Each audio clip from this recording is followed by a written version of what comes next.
One day, George the steamroller was waiting for Percy to take him to a new workplace. George was being rude to Rheneas and Skarloey. "You're just worn-out wheels on worn-out rails. You need rocks for your roads," replied Skarloey, "and we're helping you." "I need to flatten little engines in the scrapyard," retorted George. Then Percy arrived to take George away. He was still rebelling. "Railways are no good. Turn them into roads." The little engines were pleased to see him go. "Rollers are rubbish, so good riddance," they called. George grumbled all the way to the old branch line. He was going to turn it into a road. When they arrived, George was rude again. "Bumpy ride on rotten rails. I'm glad it's over." "So am I," said Percy. "Huh," huffed George. Percy was still fuming when he met Thomas. "What's up, Percy?" "It's George. He makes me feel down." "Just ignore him," puffed Thomas. George was now enjoying himself. "Ripping up rails," he chortled. "What a life!" "What do you think of this, Thomas?" Thomas took no notice.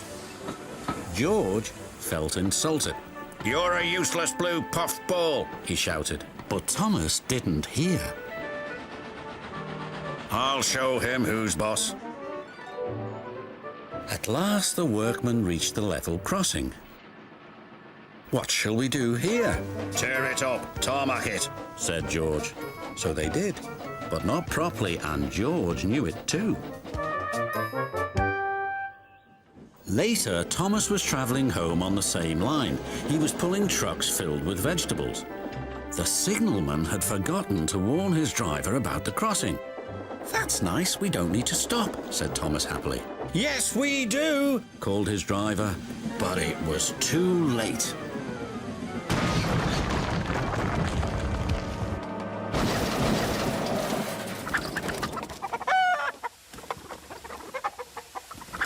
Next day, Percy told Gordon all about George. "Huh!" snorted Gordon.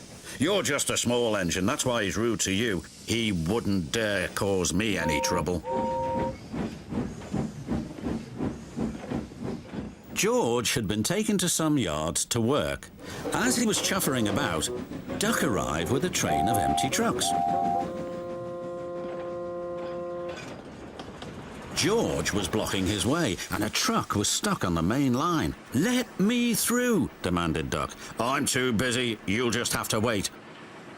"There's no time to wait. I must clear my trucks from the main line to let Gordon through." "Pah," said George. "Then he'll have to wait too."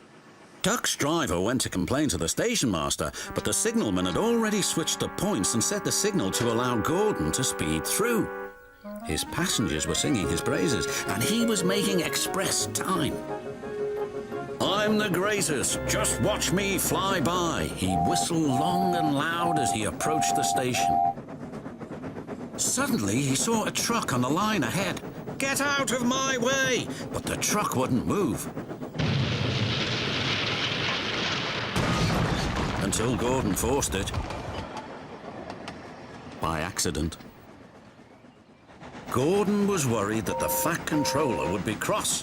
He was, but not with Gordon. "Whoever caused this disturbance will have me to answer to." And he did, a few days later. "Look who's here," said Thomas. George had been found out by the Fat Controller and punished. He looked miserable. "Now we'll get some peace at last," said Percy. "I want to get rolling again, but I've got to wait a whole week till I do." "And then you'll be just as rude as ever. Eh, George?" "I hope not. Don't you?"